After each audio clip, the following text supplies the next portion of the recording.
Good morning, everyone. We're going to Quebec with Trina. Hi, Trina. So, where are we going? Where are we going? There. The other people is at the back.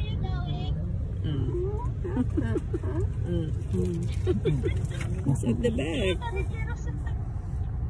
Oh, there you go. I want the jacket. Wait.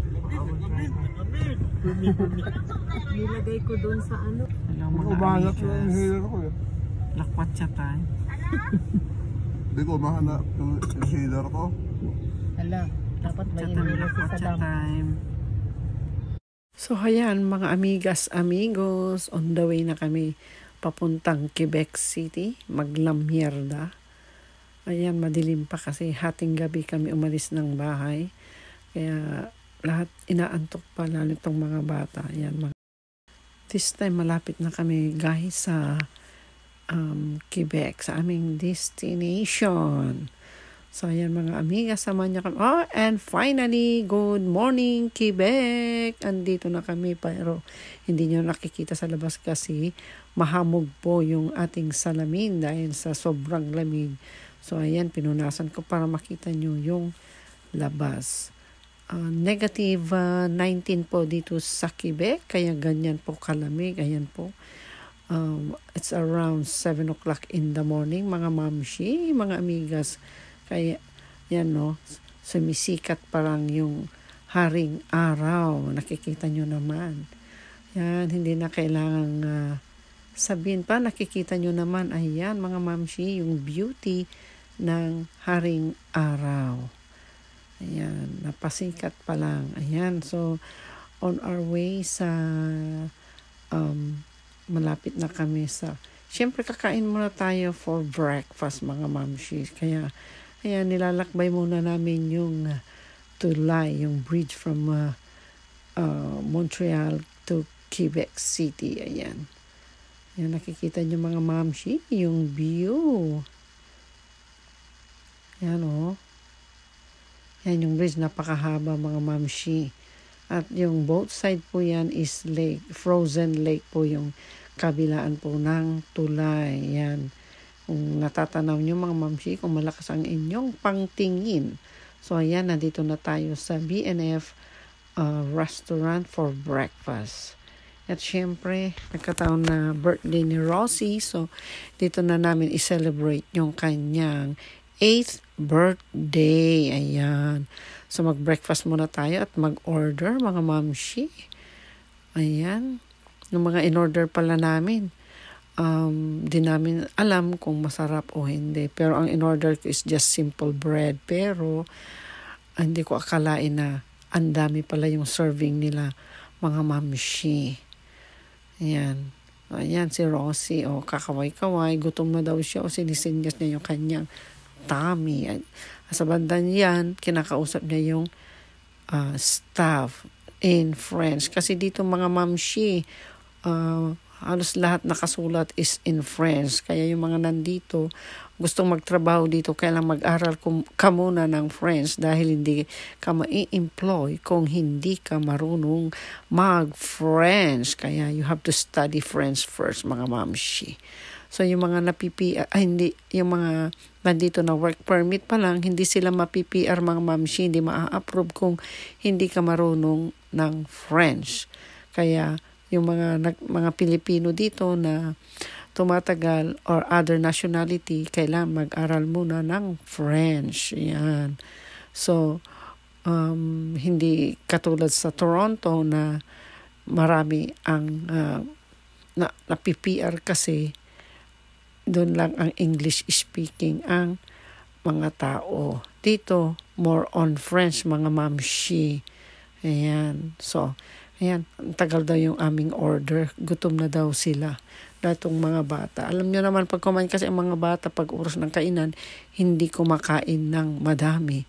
Kumbaga kasi, nauuna yung kanilang laro. Ayan. Although, inaantok-antok pa kami dahil sa 10 hours o 8 hours na biyahe namin from Toronto.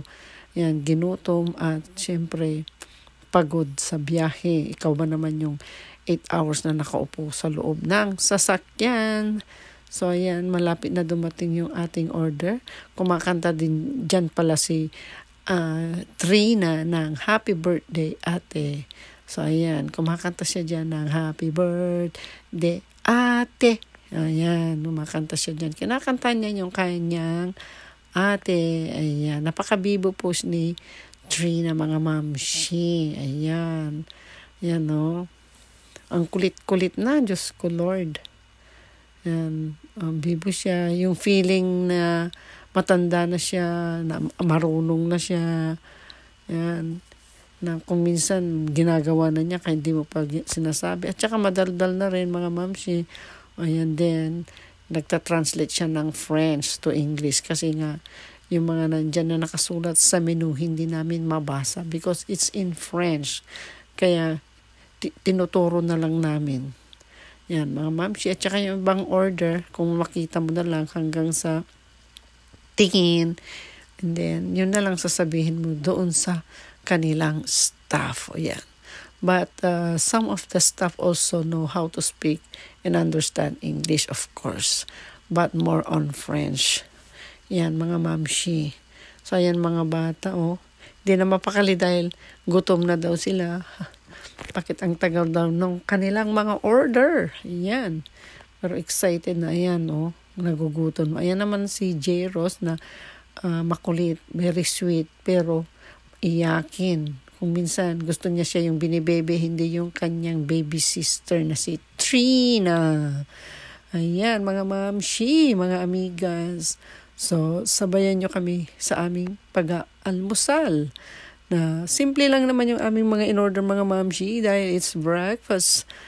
Siyempre, sa wakas nandyan na yung ating mga order. Ayan, mga serving nila is just bread, eggs, mga ganyan, sweets. Yung mga, yan, yung ating order.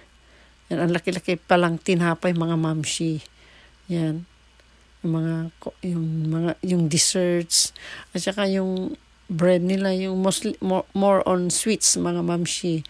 So, kung nasa sayo, kung mahilig ka sa matatamis, mga chocolates nila, mayroon ding mga chocolate or sweets or banana, may sweets din.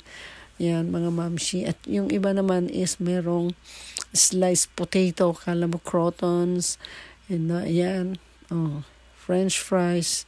Yan, dyan si Jeros, medyo maselan po siya sa pagkain. Inaamoy-amoy muna kung magugustuhan niya o hindi. Ayan. So, nandito tayo sa BNF Restaurant. Parang best friend ba? Yan. So, yung ating birthday celebrant, yan, si Rosie. 8 years old na siya ngayon, mga mamshi. Kaya yan, doon na kami kumain, inabutan ng aming breakfast.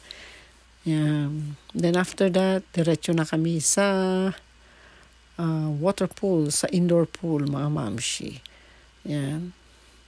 So, heavy breakfast na to, mga mamshi, dahil pagkatapos na kumain, diretso sa first destination. At syempre, hapon na doon kami. Do meron kaming mga baong pagkain, pero syempre, breakfast, gusto namin mainit. Diba? And take note, nagbaon din kami ng kanin, guys. So, hayan, tapos na kaming kumain at busog-lusog ang lahat and ready to go to our first destination. Thanks for watching, mga amigas, amigos, and see you on my next vlog.